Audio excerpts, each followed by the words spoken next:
Deep state, wokeism, cultural Marxism ऐसे शब्द चर्चा में बहुत है। अब हमारे पड़ोस में ही बांग्लादेश में क्या हुआ, उस उत्पात के कारण वहां के हिंदू समाज पर जो अत्याचार बार बार होते हैं उस परंपरा को फिर से दोहराया गया। पहली बार वहां का हिंदू संगठित होकर अपने बचाव में रास्ते पर आया, इसलिए कुछ बचाव हो गया। उनको आवश्यकता है मदद की। विश्व भर के हिंदुओं की भारत के सरकार की सहायता उनको मिले, ये उनकी आवश्यकता है। हिंदू समाज के भी ध्यान में आना चाहिए कि दुर्बल रहना अपराध है। वहां चर्चाएं ऐसी चलती है बांग्लादेश में कि भारत से हमको खतरा है, पाकिस्तान को साथ लेना चाहिए, वही हमारा प्रामाणिक मित्र है और दोनों मिलके, क्योंकि उनके पास न्यूक्लियर वेपन्स है, हम भारत को रोक सकते हैं। समय पर हमको जागना है। हमारा देश सांस्कृतिक एकात्मता के अधिष्ठान पर खड़ा है। बलि किसकी देनी यज्ञ में चर्चा हुई, कहते हैं क्या घोड़े की? नहीं, वो तो लात मारेगा। हाथी? नहीं, बहुत बड़ा है। शेर? नहीं बाबा, वो तो बिल्कुल नहीं। फिर किसको? तो बकरे को काटो, कुछ नहीं कर सकता। विषमता इतनी विचित्र हो गई कि हमने अपने संतों को, देवों को, सबको बांट लिया। वाल्मीकि जयंती वाल्मीकि बस्ती में ही क्यों ना? अब हमारे पड़ोस में ही बांग्लादेश में क्या हुआ, उसके कुछ तात्कालिक कारण और पहलू है, ये बात ठीक है, लेकिन इतना बड़ा उत्पात तो उससे नहीं होता।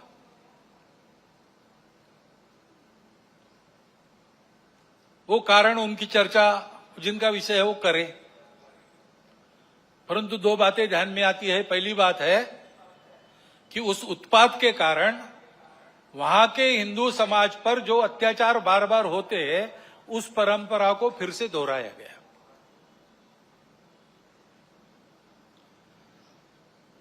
पहली बार वहां का हिंदू संगठित होकर अपने बचाव में रास्ते पर आया, इसलिए कुछ बचाव हो गया। परंतु कहीं कोई गड़बड़ हो, दुर्बलों पर अपना गुस्सा निकालने की ये जो कट्टरपन की प्रवृत्ति है, वो प्रवृत्ति जब तक वहां विद्यमान है तब तक वहां की हिंदू क्या, वहां के सभी अल्पसंख्यक, उनके सर पे खतरे की तलवार लटकी रहेंगी। उनको आवश्यकता है मदद की। विश्व भर के हिंदुओं की भारत के सरकार की सहायता उनको मिले, ये उनकी आवश्यकता है। परंतु इससे ये ध्यान में आता है, और ये ध्यान में आना चाहिए, हिंदू समाज के भी ध्यान में आना चाहिए कि दुर्बल रहना अपराध है। हम अगर दुर्बल है, असंगठित है, तो उसका मतलब हम अत्याचार को निमंत्रण दे रहे हैं। निमित्त कुछ नहीं चाहिए, हम दुर्बल है, यह निमित्त पर्याप्त है। और इसलिए जहां कहीं भी हम हैं वहां संगठित रहना, सशक्त रहना, किसी से शत्रुता नहीं करना, हिंसक नहीं बनना, योगदान देने वाले बनना, परंतु इसका अर्थ दुर्बल रहना नहीं, अशक्त रहना नहीं। इसको हमको करना ही पड़ेगा। लेकिन दूसरी बात है हमारे सबके ध्यान देने की। अब वहां चर्चाएं ऐसी चलती है बांग्लादेश में कि भारत से हमको खतरा है, और भारत से खतरा है इसलिए पाकिस्तान को साथ लेना चाहिए, वही हमारा प्रामाणिक मित्र है और दोनों मिलके, क्योंकि उनके पास न्यूक्लियर वेपन्स है, हम भारत को रोक सकते हैं। जिस बांग्लादेश के निर्माण में भारत की पूरी सहायता हुई, जिस बांग्लादेश के साथ भारत ने अब तक कोई वैरभाव रखा नहीं, आगे भी नहीं रखेंगे,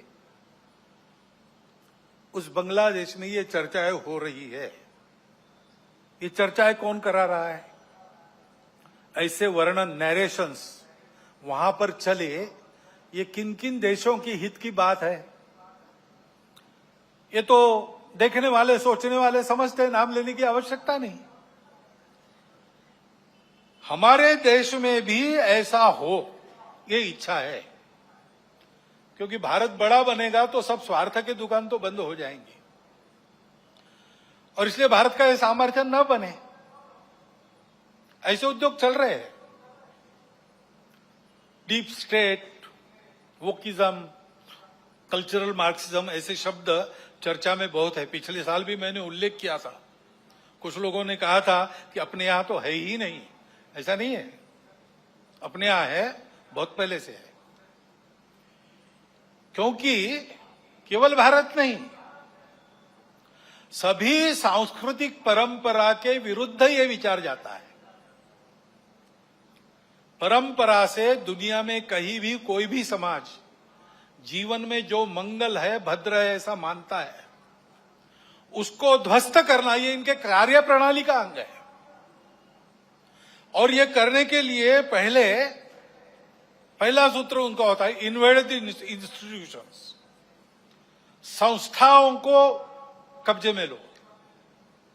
शिक्षा संस्थान है, विद्यापीठ है, शिक्षा व्यवस्था है, माध्यम है, बौद्धिक जगत है, इन सब पर अपनी पकड़ कायम करके उनके द्वारा समाज में विचारों की विकृति का प्रसार करना, विचारों को बिगड़ना, अपनी परंपरा के प्रति, अपने स्वत्व के प्रति अश्रद्धा से उत्पन्न करना।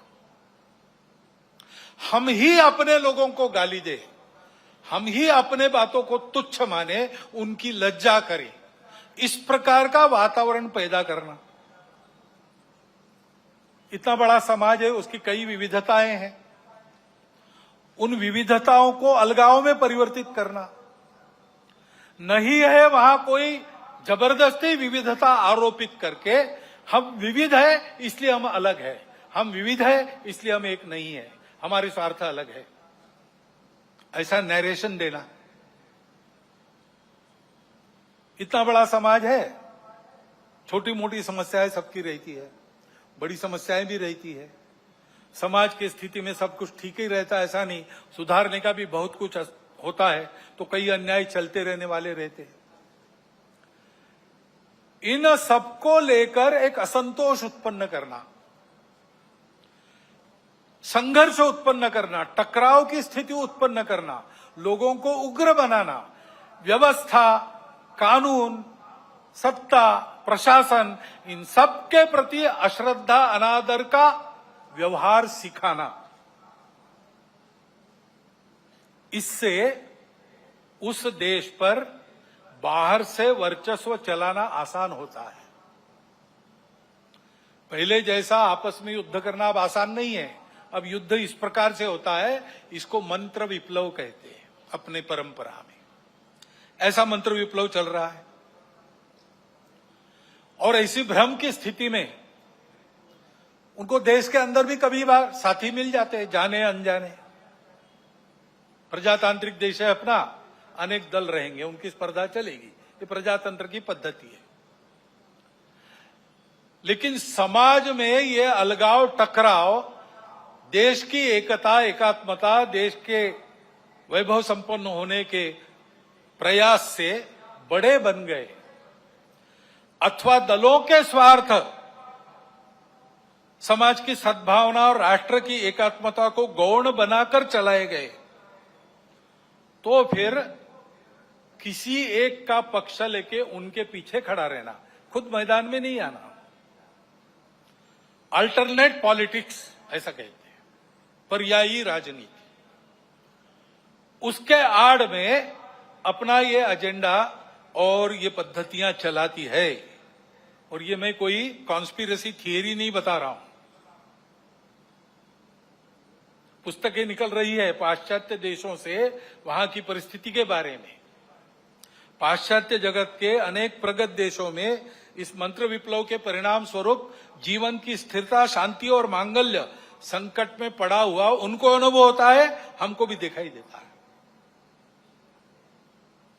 और भारत के चारों ओर, विशेषकर सीमावर्ती प्रांतों में, इस प्रकार के कारस्थानों के चलते क्या क्या हो रहा है हम देख सकते हैं। समय पर हमको जागना है। हमारा देश सांस्कृतिक एकात्मता के अधिष्ठान पर खड़ा है। अंडरलाइंड कल्चरल यूनिटी, ऐसा हमारे संविधान निर्माताओं ने भी अन्यत्र भाषणों में कहा है।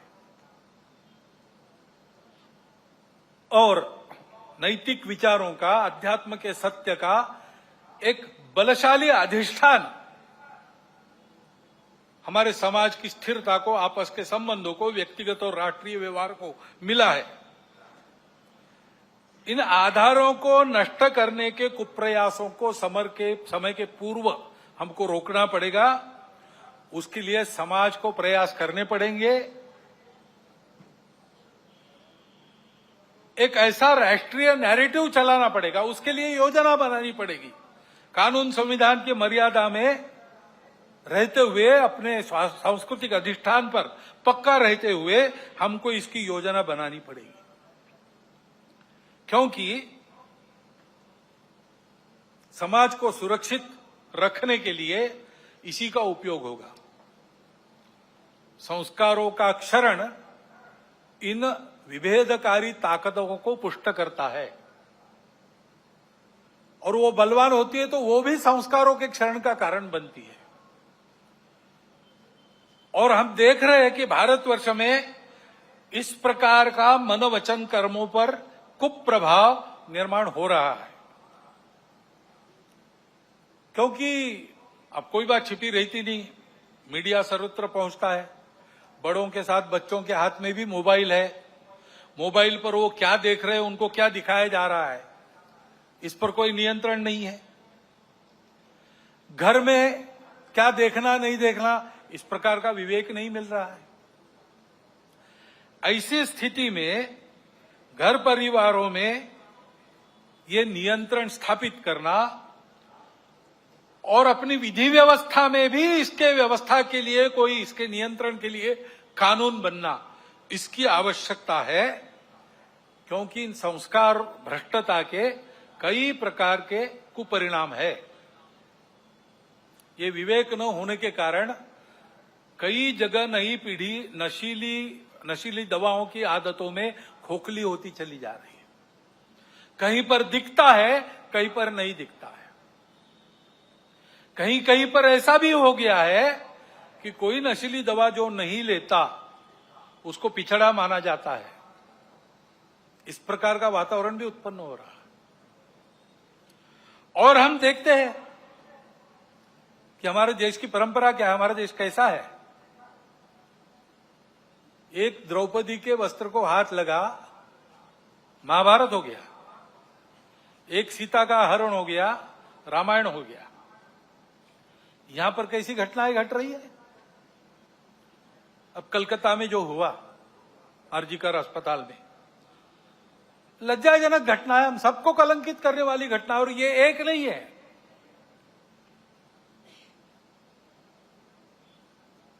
घटनाएं होती है, उसका नियंत्रण वगैरह करना। जैसे वहां खड़े हो गए समाज के सब लोग डॉक्टर लोगों के साथ, घटना होने ही नहीं देना, इसलिए चौकन्ना रहना चाहिए, सुरक्षा देनी चाहिए। परंतु होने के बाद भी वहां जिस प्रकार से टालमटाल का प्रयास हुआ, अपराधियों को संरक्षण देने का प्रयास हुआ, ये जो अपसंस्कृति फैली है, उसके साथ अपराध और राजनीति का जो गठबंधन हो गया है, उसके ये परिणाम है। हमारी सांस्कृतिक देन है ये दृष्टि जो कहती है मातृवत परदारेश, पराई स्त्री माता समान है, जिनसे प्रबोधन प्राप्त होता है परिवार में, अपने परिवार के जनों से प्राप्त होता है, और माध्यमों के द्वारा जाने अनजाने समाज इनसे ग्रहण करता है। वहां ये भान रहना चाहिए कि हम क्या परोस रहे। वहां अगर इसका भान नहीं रहा, इन मूल्यों का तिरस्कार हुआ, उपेक्षा हो गई, तो फिर वो महंगा पड़ेगा। और इसलिए वहां पर इसका भान रहे और मूल्यों का प्रबोधन हो, इसके लिए हमको व्यवस्था करनी पड़ेगी। ये जो परिस्थिति सारी चल रही है, उसमें हम देखते हैं कि ये सारे खतरे संस्कार भ्रष्टता के कारण और आपस में अलगाव की हवा बहती है, उसमें बह जाने के कारण देश में सर्वत्र, आप देखिए, सीमा से लगे पंजाब है, जम्मू कश्मीर है, लद्दाख है, समुद्री सीमा पर केरल है, तमिलनाडु है, और बिहार से मणिपुर तक पूरा पूर्वांचल है, अस्वस्थ है। मूल कारण यही है इन प्रदेशों में ये सारी परिस्थिति उपस्थित है। और फिर ये भी हम देखते हैं कि कट्टरपन को उकसाकर उपद्रव किए जाते हैं, ये भी परिस्थिति है। बहुत सारे असंतोष के कारण इतने बड़े समाज में हो सकते हैं। ट्रैफिक जाम हो गया तो वो भी असंतोष का कारण बनता है।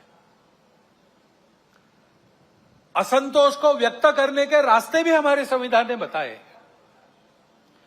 प्रजातांत्रिक रीति से हमको जो अच्छा नहीं लगता उसका विरोध हम कर सकते हैं, करना भी चाहिए। अगर अपने को अच्छा नहीं लगता चुप रहो, ऐसा कोई नहीं कह सकता। परंतु उसकी एक पद्धति है, उसका पालन होना चाहिए। उसको ताक पर रखकर कानून संविधान को छोड़ते हुए कहीं किसी ने कुछ किया, पूरे समाज को जिम्मेवार मानकर ये जो उपद्रव होते हैं, इसको असंतोष के जगह गुंडागर्दी करना ज्यादा अच्छा है। ये गुंडागर्दी होती है और कहीं कहीं ये हो जाती है समाज के कट्टर स्वभाव के कारण, अथवा कहीं कहीं इसको कराया जाता है। कभी कभी समाज करता नहीं, उपद्रव करने वाले आके करके चले जाते हैं। पूज्य बाबा साहब आंबेडकर साहब ने इसी के प्रति हमको सचेत किया था। संविधान समिति ने जब संविधान अर्पण किया, संसद में बाबा साहब के 2 भाषण हुए, उसमें एक में उन्होंने उल्लेख किया है इन बातों को।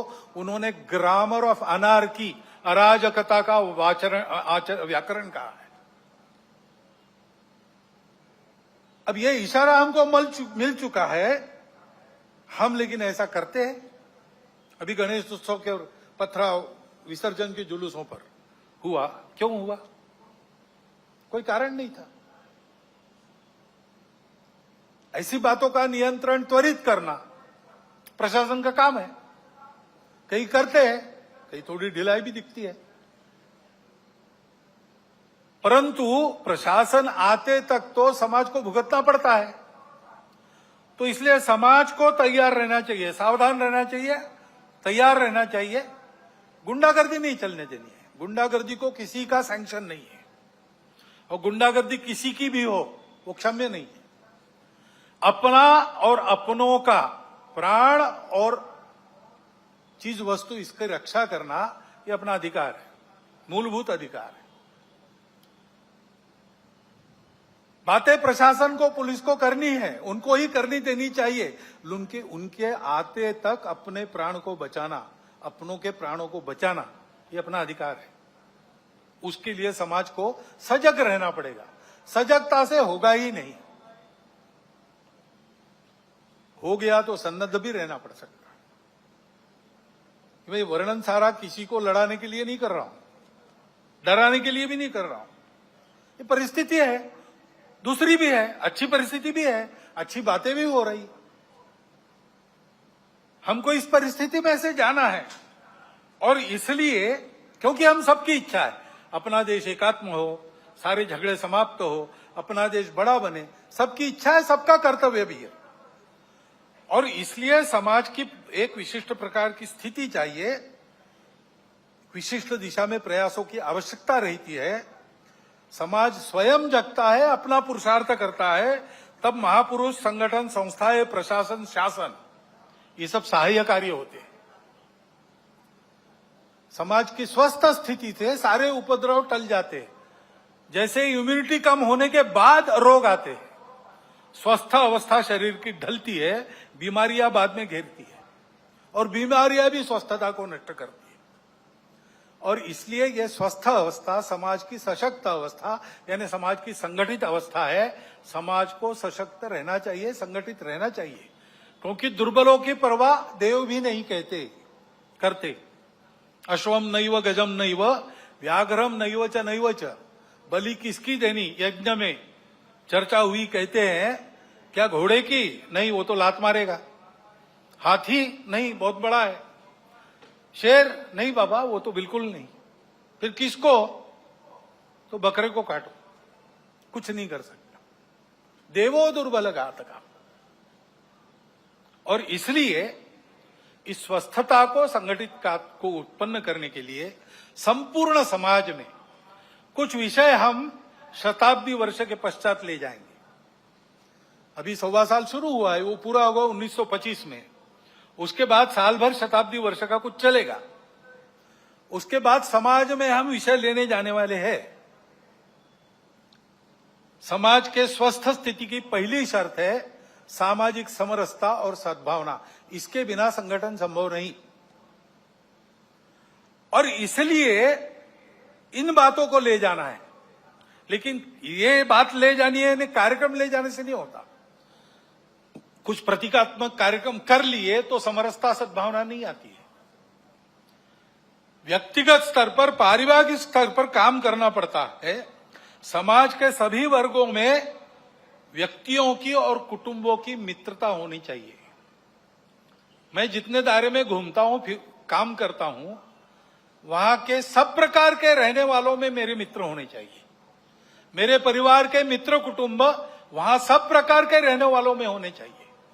भाषा विविध है, पंथ संप्रदाय विविध है, खान पान रीति रिवाज सब अलग अलग होने के बाद भी ये कुटुंबों की और व्यक्तियों की मित्रता, यही समाज में समरसता लाती है। प्रबोधन करने के लिए बाकी सब काम आता है, आचरण करने के लिए ये प्रत्यक्ष मित्रता चाहिए। और जहां जहां लोगों को समझाना संभव है, अपनी इतनी साख है, वहां समझा के पर्व त्योहार सबके होने चाहिए। ये विषमता इतनी विचित्र हो गई कि हमने अपने संतों को, देवों को, सबको बांट लिया। वाल्मीकि जयंती वाल्मीकि बस्ती में ही क्यों हो? वाल्मीकि ने रामायण तो पूरे हिंदू समाज के लिए लिखा। तो भगवान वाल्मीकि की जयंती सब मिलके मनाए, भगवान रविदास की जयंती सब मिलके मनाए। सारे पर्व त्योहार मिलके पूरा हिंदू समाज करे, सहभागी हो, बाहर से सहभागी हो, अंदर जाकर सहभागी हो। ये सहभागिता चाहिए। और समाज के श्रद्धा के या उपयोग के जो केंद्र होते हैं, मंदिर है, पानी है, स्मशान है, वो सबके लिए खुले चाहिए, ऐसा वातावरण चाहिए। ये हमको करना पड़ेगा। इसको लेकर हम समाज में जाएंगे। अपने समाज में अनेक जाति वर्ग है, उनका अपना अपना नेतृत्व है। उस नेतृत्व के हाथ में संस्थाएं हैं, उन संस्थाओं के द्वारा उन जाति वर्गों का संचालन होता है, अच्छी तरह होता है। ये सब जाति वर्गों के जो मुखिया लोग हैं, वो अगर नीचे खंड स्तर तक, ब्लॉक स्तर पर एकत्रित आए और आपस में बताए कि अपने जाति के उत्थान के लिए उनको समय के हिसाब से ठीक प्रकार का प्रबोधन, क्या क्या खतरे हैं समाज जीवन में, उससे अपने आप को कैसे बचाना, इसके बारे में जानकारी, देश दुनिया में क्या चल रहा है इसकी जानकारी, ये हम अपने समाज में कैसे देते हैं, उनका जीवन अधिक उन्नत हो, अधिक संस्कार वाला हो, भौतिक दृष्टि से सुखी हो, क्या क्या कर रहे हैं, आपस में शेयर करना, बताना। कल्पनाएं मिलती है अन्य लोगों को प्रयास करने के लिए। लेकिन इनके साथ और 2 विषयों की चर्चा करना। अपने अपने जाति वर्ग के लिए हम ये सब कर रहे हैं, बहुत अच्छी बात है, परंतु हम सब मिलकर अपने उस खंड में समाज की कौन सी एक समस्या है जो हम उठाकर अपने बलबूते उसको ठीक कर सकते। पूरे समाज की कोई समस्या, हर 2 महीने बैठते तो 2 महीने में एक कोई समस्या उठाकर उसको ठीक करना, सबने मिलकर तय करना, इसको हम हाथ लगाएंगे, इसको हम ठीक करेंगे। और दूसरा ये तय करना कि हम सब जाति वर्ग यहां रहते हैं, हम मिल रहे हैं, वो हम में जो दुर्बल जाति है उसके लिए हम सब मिलकर क्या कर सकते हैं।